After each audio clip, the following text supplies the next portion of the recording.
അയ്യപ്പേട്ട, കഴിഞ്ഞ ദിവസം കൊല്ലപ്പെട്ട ഷഹബാസിൻ്റെ എന്താ പറയുക, ഷഹബാസിനെ കൊന്നവർ എന്ന് പറയുന്ന, അതായത് പ്രതികൾ എന്ന് പറയുന്നവരെ അവരെ ഇപ്പോൾ പരീക്ഷ എഴുതിച്ചിരിക്കുകയാണ്. ഞാൻ ചോദിക്കുന്നത്, ഈ ഒരാളെ കൊല്ലാൻ യാതൊരു മടിയുമില്ലാതെ പ്ലാൻ ചെയ്ത് നല്ല വൃത്തിക്ക് അവനെ ഇല്ലാതെയാക്കി. അത് പ്ലാൻ ചെയ്ത് വൃത്തിക്ക് എന്ന് പറയുന്നത് മറ്റൊന്നും കൊണ്ടല്ല, അതായത് ആൾക്കൂട്ട കൊല നടത്തിയാൽ കേസ് ഉണ്ടാകില്ല എന്നതടക്കം പഠിച്ചു വെച്ചിട്ടാണ് അവർ ആ കൃത്യം ചെയ്തത്.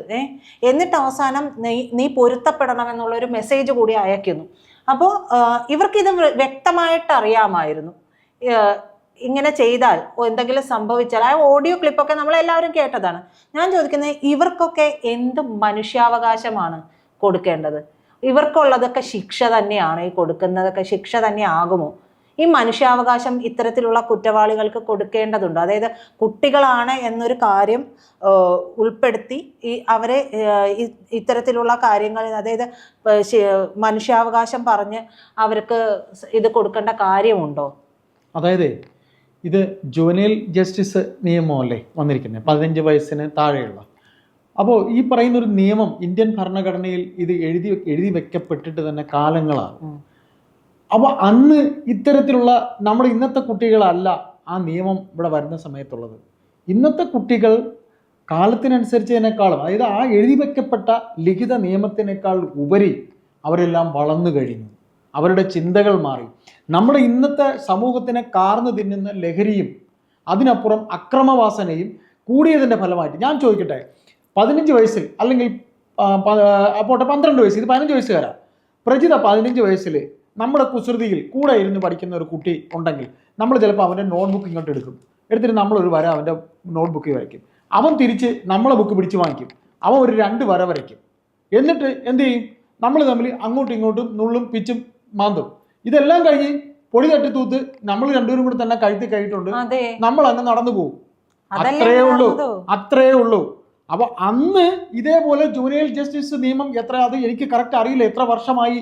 ഈ നിയമങ്ങളൊക്കെ മാറ്റി എഴുതേണ്ട സമയം കഴിഞ്ഞു എന്നുള്ളത് തന്നെയാണ്. കാലാനുസൃതമായി നമ്മുടെ നിയമങ്ങൾ മാറ്റി എഴുതേണ്ട സമയം കഴിഞ്ഞതിൻ്റെ ഫലമായിട്ടാണ് ഇന്ന് ഈ കുട്ടികൾ പരീക്ഷ എഴുതാൻ പോയത് എന്ന് നമുക്ക് കോമൺ ആയിട്ട് ചിന്തിക്കേണ്ടി വരും.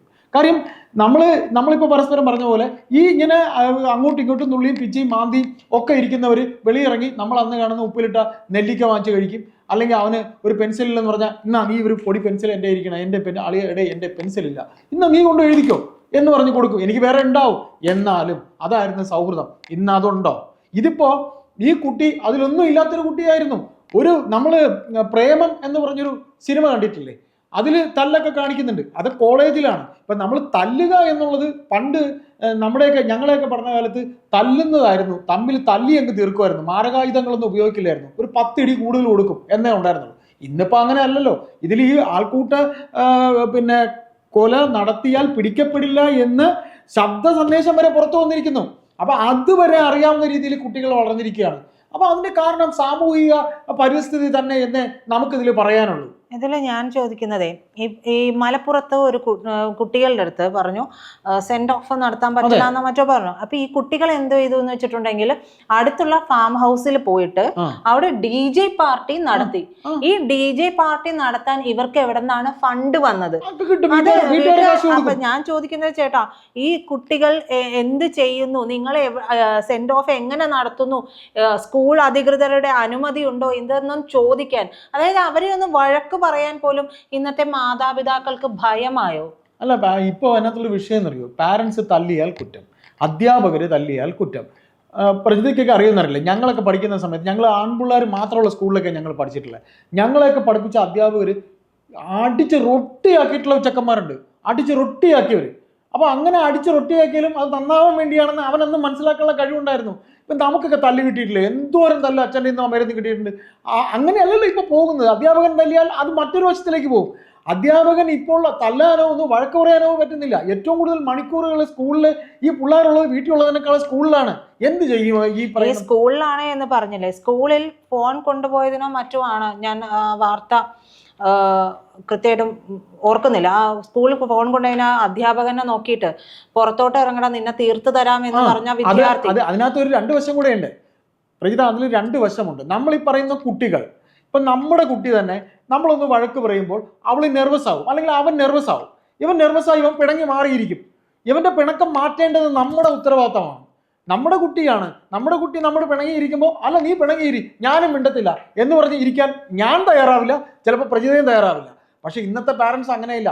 അവര് പിണങ്ങി മാറിയിരിക്കണേ പിണങ്ങി മാറി ഇരുന്നോട്ടെ എന്ന് വിചാരിക്കും. അവന്റെ മനസ്സിൽ വേണ്ടാത്ത ദുശ്ചിന്തകൾ ഉണ്ടാവും, അവൻ കയറി ആത്മഹത്യയൊക്കെ ചെയ്യും. അങ്ങനല്ല, ഇവിടെ പാരൻസിന് നിർണായകമായ പങ്കുണ്ട്. കാര്യം എൻ്റെ പ്രായമുള്ള പാരൻസ് ആയിരിക്കില്ല. ഇപ്പോഴത്തെ പാരൻസ് ഒക്കെ പറയും 35 വയസ്സുകാരനും 40 വയസ്സുകാരനും അമ്മയ്ക്കും ഒക്കെ ആ പ്രായം ഉണ്ടാവുള്ളൂ. അപ്പൊ അങ്ങനെ നമ്മൾ കഴിഞ്ഞ ദിവസം നമ്മൾ ഈ വിഷയത്തെക്കുറിച്ച് ഒരു പബ്ലിക് ഒപ്പീനിയൻ എടുക്കാൻ പോയി. അപ്പോൾ ഒരു കുട്ടിയുടെ അച്ഛൻ പറയുന്നറിയോ, ഇപ്പം മൊബൈൽ ഒരു അധ്യാപകൻ വാങ്ങി വെച്ചെന്ന് പറഞ്ഞു. ഈ കോവിഡ് കാലത്ത് പിള്ളേർക്ക് പഠിക്കാനായി മൊബൈൽ കൊടുത്തു. ഈ കുട്ടികൾ ആവശ്യമുള്ള സൈറ്റും ആവശ്യമില്ലാത്ത സൈറ്റും ഇത് കയറി കണ്ടു. അതൊരു വിഷയം. ഞാൻ ചോദിക്കട്ടെ, അത് ആ സമയത്തെ അനിവാര്യതയാണ്, അല്ലെങ്കിൽ ആ കുട്ടികളുടെ വർഷം പോകുമായിരുന്നു. ഞാൻ ചോദിക്കുന്നത് ഒറ്റ കാര്യമാണ്, ഈ കുട്ടി അധ്യാപകനെതിരെ പറയുകയും ഈ വീഡിയോ ലീക്കാവുകയും ചെയ്തപ്പോൾ അധ്യാപകനും ആ വീഡിയോ ലീക്കാക്കിയതും ശരിയല്ല, തെറ്റാണ്. അങ്ങനെ ഒരു കുട്ടി പറഞ്ഞുവെങ്കിൽ അങ്ങനെ ഒരു വീഡിയോ എടുത്ത് അത് ആ വീഡിയോ ലീക്ക് ചെയ്ത് തെറ്റാണ്. കാര്യം അങ്ങനെ പാടില്ല. അങ്ങനെ ഒരു കുട്ടിക്ക് പറ്റിയെങ്കിൽ എടാ അവന്റെ ദേഷ്യം പോലെ തന്നെ അവനെ നമുക്ക് അനുനയിപ്പിക്കാൻ കഴിയണം. അവിടെയാണ് ഞാൻ ചോദിക്കട്ടെ, അപ്പൊ അങ്ങനെ അനുനയിപ്പിക്കാൻ കഴിഞ്ഞില്ല എന്നുള്ളത് തെറ്റാണ്. അല്ല, അങ്ങനെയെങ്കിൽ അത് അവർ മനഃപൂർവ്വം വിട്ടതാണോ എന്നുള്ളത് എനിക്കറിയില്ല. പക്ഷേ ഞാൻ ചോദിക്കുന്നത്, അങ്ങനെയെങ്കിൽ അധ്യാപകർക്കെതിരെ മാത്രമാണോ നടപടി വേണ്ടത്? കുട്ടിക്ക് വേണം. കുട്ടിക്കെതിരെ എന്ത് നടപടി എടുത്തു? കുട്ടിക്കെതിരെയുള്ള നടപടിയാണ് ഞാൻ പറഞ്ഞത്. കുട്ടിക്കെതിരെയുള്ള നടപടി എന്ന് പറയുമ്പോൾ കുട്ടി ഈ കാണിച്ച തെറ്റാണെന്ന് അവനെ ബോധ്യപ്പെടുത്തണം. അതിങ്ങനെ വീഡിയോ പുറത്തു വിട്ടല്ല ബോധ്യപ്പെടുത്തേണ്ടത്. ബോധ്യപ്പെടുത്തുക എന്ന് പറയുന്നത് ഇത്തരത്തിൽ ഇപ്പൊ ചേട്ടൻ പറഞ്ഞതുപോലെ യാതൊരു സർവ്വസ്വാതന്ത്ര്യത്തിലും നടക്കുന്ന വിദ്യാർത്ഥി സമൂഹമാണ് നമ്മുടേത്. അവരുടെ കയ്യിൽ സർവ്വ സ്വാതന്ത്ര്യം എന്ന് പറയുമ്പോൾ ഈ സ്വാതന്ത്ര്യത്തിന് ഒരു ചെറിയ ലിമിറ്റേഷൻ ഒക്കെ വരുത്തിക്കൂടെ? ആരാണ് വരുത്തണം അധ്യാപകർ. ഇപ്പൊ ഞാൻ ചോദിക്കട്ടെ, കുട്ടികളെ അധ്യാപകർ വഴക്ക് പറഞ്ഞിട്ടുണ്ടെങ്കിൽ അത് വിഷയമാണ്, മാതാപിതാക്കൾ വഴക്ക് പറഞ്ഞിട്ടുണ്ടെങ്കിൽ അത് വിഷയമാണ്. ആരാണ് ഇവരെ നിയന്ത്രിക്കേണ്ടത്? ഒരു കാര്യം കൂടെ ഞാൻ പറഞ്ഞോട്ടെ. അതായത് ഇപ്പോ ഉദാഹരണത്തിന് നമ്മളൊരു വീട്ടിലേക്ക് ചെല്ലുന്നു. ഇന്നലെ നമ്മളോട് ഒരു സാധാരണ മനുഷ്യൻ പറഞ്ഞതാണ്, നമ്മൾ ഈ വിഷയമായി സംസാരിക്കാൻ ചെന്നപ്പോൾ പറഞ്ഞതാണ്. വീട്ടിൽ ചെല്ലുമ്പോൾ ഏതെങ്കിലും ഒരു കുട്ടി മൊബൈലിലല്ലാതെ, നമ്മൾ പണ്ടൊക്കെ മുതിർന്നവർ വരുമ്പോൾ എഴുന്നേറ്റ് നിൽക്കും എന്ന് പറയും. നമ്മുടെ കുട്ടികളൊക്കെ എഴുന്നേറ്റ് നിൽക്കും. എൻ്റെ മക്കള് ഈ പറയുന്ന പോലെ ചിലപ്പോൾ അവർ എഴുന്നേറ്റ് നിൽക്കാൻ പറ്റുന്ന സാഹചര്യത്തിലാണെങ്കിൽ അവർ എഴുന്നേറ്റ് നിൽക്കും. ഞാനാണെങ്കിൽ പ്രായമുള്ളവർ വന്നാൽ എഴുന്നേറ്റ് നിൽക്കണമെന്ന് എൻ്റെ വീട്ടുകാർ പറഞ്ഞിട്ടുണ്ട്. ഉടുത്തിരിക്കുന്ന മുണ്ട് മുതിർന്നവർ വരുമ്പോൾ പിന്നെ കെട്ടിയിരിക്കുന്ന കെട്ടഴിച്ചിട്ട് നിൽക്കണം, കാലിട്ട് ഇരിക്കരുത് എന്നൊക്കെ. അതായത് വീട്ടിൽ നിന്നാണ് ഒരു കുട്ടി പഠിക്കുന്നത്, വീട്ടുകാർ പഠിപ്പിക്കുന്നത്. ഒന്നുകൂടെ ഞാനൊന്ന് പറഞ്ഞോട്ടെ. ഇപ്പോൾ ഈ വീട്ടിലേക്ക് കടന്നു ചെല്ലുന്നു, അച്ഛൻ ഒരു മൊബൈൽ, അല്ലെങ്കിൽ പോട്ടെ അച്ഛൻ ജോലി കഴിഞ്ഞ് വരുന്നു, ഒരു കുട്ടി ഒരു മൊബൈൽ, അമ്മ സോഫയിൽ വേറൊരു സൈഡിൽ ഒരു മൊബൈൽ, വേറൊരു മകൻ മുറിക്കകത്ത് വേറൊരു മൊബൈൽ. ആർക്കും ആരോടും സംസാരിക്കാൻ നേരമില്ല. അച്ഛൻ ചായ കുടിച്ചോ, അച്ഛന് ചായ വേണോ എന്നൊരു പെൺകുട്ടി, ഒരു മകള് വന്ന് ചോദിച്ചാൽ എന്ത് സന്തോഷമായിരിക്കും ഒരു തൊഴിലാളി. ആൺമക്കള് ചോദിക്കാം, അമ്മേ അച്ഛന് ചായ കൊടുത്തോ. ഞാൻ ചോദിക്കുന്ന ഇത്രയേ ഉള്ളൂ. ഞാൻ അതിനെ ഇന്റർഫിയർ ചെയ്ത് പറയുന്നതല്ല. ഇപ്പോൾ ആർക്കും ഈ ചതുരം വിട്ട് കണ്ണ് മാറ്റാൻ ആർക്കും നേരമില്ല. എല്ലാവരുടെയും കണ്ണ് ഈ ചതുരത്തിനകത്താണ്. ഈ ചതുരം ഇല്ലെങ്കിൽ ഇന്നത്തെ ജീവിതം സാധ്യമാണോ? ഈ ചതുരം എന്തിന്? നിങ്ങൾ ഈ ചതുരത്തിൽ തന്നെ ഇങ്ങനെ കണ്ണുവെച്ചിരുന്ന നിങ്ങളുടെ മനസ്സും ചതുരമായി കഴിഞ്ഞു. അത്രേ എനിക്ക്. ഈ ചതുരം ഇല്ലെങ്കിൽ നിങ്ങൾ ആവശ്യത്തിൽ ഉപയോഗിക്കുക. അപ്പോ ആരാണ് ഇവിടെ മാറ്റം വരുത്തേണ്ടത്? ആരാണ്? കുട്ടികൾ. നമുക്ക് ആദ്യം ബേസ് ഉണ്ട് അവരുടെ വീട്ടിൽ നിന്നാണ്. ഈ കുട്ടി ഇത്തരത്തിൽ ഈ കുട്ടി കൊല ചെയ്യപ്പെട്ട് മരിച്ചു. എന്തുകൊണ്ടാണ് മരിച്ചത്? ആ തല്ലിക്കൊന്നവനെ ഈ പറയുന്ന നിയമം, ഒരു കൂട്ടത്തല്ല് നടന്നാൽ മരണം ഉണ്ടാവില്ല എന്ന നിയമമായി എവിടെ നിന്ന് പഠിച്ചു? അവന്റെ അച്ഛൻ ഗുണ്ടയാണ്. അവന്റെ അച്ഛൻ ഈ പറയുന്ന കൊടിസുനിയുടെ സുഹൃത്ത് അവന്റെ വീട്ടിൽ നല്ല നഞ്ചക്കെടുത്തത്. ഈ പറയുന്ന പോലെ നമ്മുടെ സാഹചര്യങ്ങളും ഈ സമ്മർദ്ദവും സിനിമയും എല്ലാം. നമ്മൾ കഴിഞ്ഞ ദിവസം ഈ പറയുന്ന വിഷയം സംസാരിച്ചപ്പോൾ ഒരാൾ ചോദിച്ചു, സിനിമ എന്ന് പറഞ്ഞ് 10 നിലയുടെ മുകളിൽ നിന്ന് ഒരാൾ ചാടി രക്ഷിക്കുന്ന ഒരു രംഗം കാണിക്കുന്നു. ഇവിടുത്തെ എത്ര ചെറുപ്പക്കാർ 10 നിലയുടെ മുകളിൽ നിന്ന് ചാടി ഇവിടെ അഭിനയിച്ച് കാണിക്കുന്നു? ആര് കാണിക്കുന്നു? അപ്പൊ ഇവിടെ ലഹരി ഉപയോഗിക്കുന്നതും ഇത്തരത്തിൽ തല്ലുന്നതും തലമണ്ട അടിച്ചു പൊട്ടിക്കുന്നതും സ്ലോ മോഷനിൽ നടന്നു വരുന്നതും ഒക്കെയാണ് ജീവിതം എന്ന് ധരിച്ച എന്ന് പറയാ. ഇതൊക്കെയാണ് ജീവിതം എന്ന് കരുതുന്ന ഒരു ഫ്രാക്ഷൻ ഓഫ് എ സെക്കൻഡിൽ അവരുടെ തലച്ചോറിൽ ഉണ്ടായ രാസപ്രവർത്തനമാണ് ഈ കുഴപ്പമെല്ലാം കാരണം. അല്ലെങ്കിൽ സിനിമയാണ്, ജീവിതമാണ് എന്ന് മനസ്സിലാക്കാൻ കഴിയാത്തത് കൊണ്ടല്ല. അല്ലെങ്കിൽ വീട്ടുകാർ പറഞ്ഞു കൊടുക്കണം. വീട്ടുകാർ 24 മണിക്കൂർ അമ്മ അച്ഛൻ അപ്പുറത്ത് വേറൊരു മൂലയിൽ. പിന്നെ എങ്ങനെ? ഞാൻ പറയുന്നത് കറക്റ്റായി പ്രാവർത്തികമായിട്ടുള്ള കാര്യം. ഇതൊക്കെ നമ്മുടെ ലൈഫ് എക്സ്പീരിയൻസ് കൊണ്ട് പറഞ്ഞു പോകുന്നതാണ്. അപ്പൊ ചേട്ടൻ ഇത്തരത്തിൽ ചെയ്തുകൊണ്ടിരിക്കാറുണ്ടോ? ഈ പറയുന്ന പോലെ ഞാൻ എന്റെ വീട്ടിൽ ചെല്ലുമ്പോൾ എന്റെ കുഞ്ഞുങ്ങൾ ഇത്തരത്തിൽ മൊബൈൽ നോക്കിക്കൊണ്ടിരിക്കുന്നുണ്ടോ വെച്ചാൽ നോക്കിക്കൊണ്ടിരിക്കുന്നുണ്ട്, ഇല്ലെന്ന് ഞാൻ പറയില്ലല്ലോ. അതുകൊണ്ടല്ലേ ഞാൻ പറഞ്ഞത്. ഞാൻ പറയുന്നത് ഇത് എന്നോട് പറയുന്നത് ചേട്ടാ, ഇത് എല്ലാ കാര്യങ്ങൾക്കും ഒരു ലിമിറ്റ് വീട്ടിൽ നിന്ന് വേണം തുടങ്ങേണ്ടത്. വീട്ടിൽ നിന്ന് വേണം എന്ന് പറയുമ്പോൾ എല്ലാ കുട്ടികൾക്കും ഒരുപക്ഷെ അതിനുള്ള സാഹചര്യം ഉണ്ടാകില്ല. നമ്മുടെ കുട്ടികളെ കൃത്യമായ രീതിയിൽ എല്ലാ കാര്യങ്ങളും പറഞ്ഞു മനസ്സിലാക്കേണ്ട ഒരു ഉത്തരവാദിത്വം വീട്ടുകാർക്ക് മാത്രമല്ല ചേട്ടാ, വീട്ടുകാർക്ക് മാത്രമല്ല, അധ്യാപകർക്കും നമ്മുടെ സാഹചര്യങ്ങൾക്കും ഒക്കെ ഇതിലൊരു വലിയ പങ്കുണ്ട്. സാമൂഹിക പരിസ്ഥിതിയാണ്. അതാ ഞാൻ പറഞ്ഞ സാഹചര്യങ്ങൾക്കും കൂടി ഒരു പങ്കുണ്ട്. ചേട്ടൻ പറഞ്ഞതുപോലെ 10ാം നിലയുടെ മുകളിൽ നിന്ന് ഒരാൾ ചാടുന്നതും രക്ഷപ്പെടുത്തുന്നതും ഒക്കെ കാണുന്നുണ്ട്. അത് വകതിരിവോടെ മനസ്സിലാകുന്നുണ്ടല്ലോ. 10ാം നിലയുടെ മുകളിൽ നിന്ന് ചാടിക്കഴിഞ്ഞാൽ രക്ഷപ്പെടുത്താൻ പോയാൽ എന്ത് സംഭവിക്കും അതറിയില്ലേ? അതുകൊണ്ട് ആരും ആ സാഹസത്തിന് പോകാറില്ലല്ലോ. അപ്പോൾ ഈ പറയുന്നത്, അതായത് ഗ്ലോറിഫൈ ചെയ്യുന്ന പ്രവൃത്തികളാണ് സിനിമയിൽ. മയക്കുമരുന്നിനെയും കഞ്ചാവിനെയും അക്രമങ്ങളെയും, അതായത് ഏറ്റവും കൂടുതൽ വയലൻസ് ഉള്ള സിനിമകൾ ഏതാണ് എന്നുള്ള രീതിയിൽ അന്വേഷിച്ചിട്ടാണ് ഇപ്പോൾ പലരും സിനിമ കാണാൻ പോകുന്നത്. അപ്പൊ വയലൻസ് നമ്മുടെ കുട്ടികളെ ബാധിക്കുന്നത്, സിനിമ ആകെമാനമല്ല കുട്ടികളെ ബാധിക്കുന്നത്. സിനിമയല്ല ജീവിതം എന്നൊരു വേർതിരിവ് ഉണ്ടാകേണ്ടത് അവർ തന്നെയാണ് ചിന്തിക്കേണ്ടത്. സിനിമ ഒരു കഥയാണ്, ഒരു കലാരൂപമാണ്. അതിനൊരു സംസാരിക്കാൻ ഒരു സ്പേസ് എന്നുള്ളത് കാര്യങ്ങൾ വകതിരിവോടെ പറഞ്ഞു കൊടുക്കണമെങ്കിൽ സംസാരങ്ങൾ ഉണ്ടാകണം. സംസാരിക്കാനുള്ള ഒരു സ്പേസ് വീട്ടിലും. ചില കുട്ടികളുടെ വിവരങ്ങളൊക്കെ പുറത്തു വരുമ്പോൾ കണ്ടിട്ടില്ലേ, ചില കുട്ടികൾ വീട്ടിലല്ല സംസാരിക്കുന്നത്, അവരവരുടെ അധ്യാപകരോട് പറയുമ്പോഴാണ് അവർക്ക് ഏറ്റിട്ടുള്ള അപമാനവും ഉപദ്രവവും ഒക്കെ പുറത്തു വരുന്നത്. അപ്പൊ സ്കൂളിലും ഇത്തരത്തിലുള്ള നടപടികൾ ഉണ്ടാകണം. അവർക്ക് അവിടെ ഒരു കൗൺസിലിംഗ് ഉണ്ടായിരിക്കണം എന്നുള്ളതാണ് എന്റെ ഒരു അഭിപ്രായം. അല്ലാതെ മാത്രം പോരാ.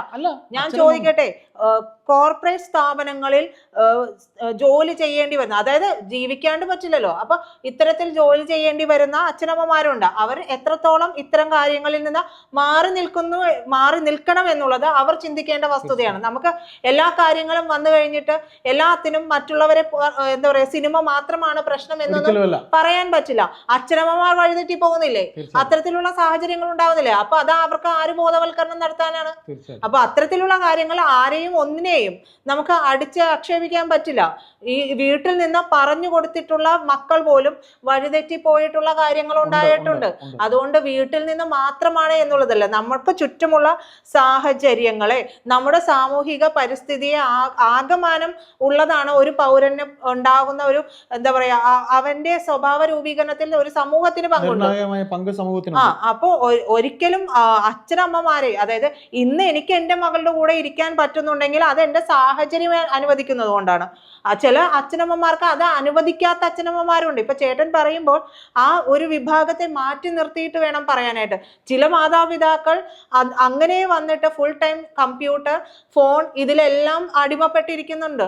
ആ മക്കൾക്ക് സംഭവിക്കുന്നുണ്ടാവും. പിന്നെ വീട്ടിലെ ശിഥിലമായ ബന്ധങ്ങൾ ഇതിനെ ബാധിക്കുന്നുണ്ടാകാം. അത്തരത്തിലുള്ള എല്ലാ കാര്യങ്ങളും ചേർന്നതാണ് ഈ കാര്യങ്ങൾ. ഞാൻ അപ്പോൾ പറഞ്ഞു വരുമ്പോൾ ചോദിക്കും, ഇത് ആര് നന്നാക്കണം? നമ്മൾ ഒരുമിച്ച് നിന്നാൽ മാത്രമേ ഒരു സമൂഹം, നല്ല സമൂഹം രൂപപ്പെട്ടു വരികയുള്ളൂ.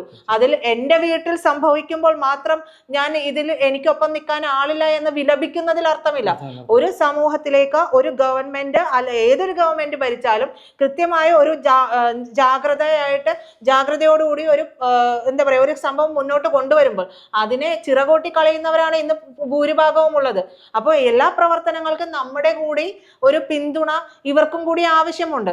അപ്പോൾ അത്തരത്തിലുള്ള കാര്യങ്ങൾ ഉണ്ടായാൽ മാത്രമേ നാളെ വളർന്നു വരുന്ന ഈ പറയുന്ന യുവതലമുറയ്ക്ക് കാര്യപ്രാപ്തിയും വിവേകവും ഒക്കെ ഉണ്ടാവുകയുള്ളൂ. ഇപ്പോൾ അവർ പോകുന്നത് മുഴുവൻ ഈ സിനിമയുടെയും ഫാന്റസിയുടെയും മയക്കുമരുന്നും മദ്യവും ഒക്കെ ലഭിക്കുന്ന ഇത്തരത്തിൽ എന്താ പറയാ ഗുണ്ടകളെ, എന്തിന് സുകുമാരക്കുറുപ്പിനെ ഗ്ലോറിഫൈ ചെയ്തിട്ടുള്ള സിനിമ ഇറങ്ങിയിട്ടില്ലേ? അപ്പോൾ അത്തരത്തിലുള്ള ഗുണ്ടകളുടെയും കാര്യങ്ങളിലൊക്കെ ഗ്ലോറിഫൈ ചെയ്തിട്ടുള്ള സിനിമകൾ ഉൾപ്പെടെയുള്ള ഷോർട്ട് ഫിലിമുകൾ അടക്കമുള്ള കാര്യങ്ങൾ ഇറങ്ങുന്നുണ്ട്. അതുകൊണ്ട് ഇതിനെ എല്ലാത്തിനെയും ഒരു ലിമിറ്റിൽ നിർത്താനും ഇതിൽ വീട്ടിലും സമൂഹത്തിലും സ്കൂളുകളിലും ഇതിന് ഒരുമിച്ചൊരു എന്താ പറയുക ഒരുമിച്ച് ചേർന്നുള്ള ഒരു പ്രവർത്തനം ഉണ്ടാകേണ്ടതുമാണ് എന്നുള്ളതാണ് എനിക്ക് തോന്നുന്നത്.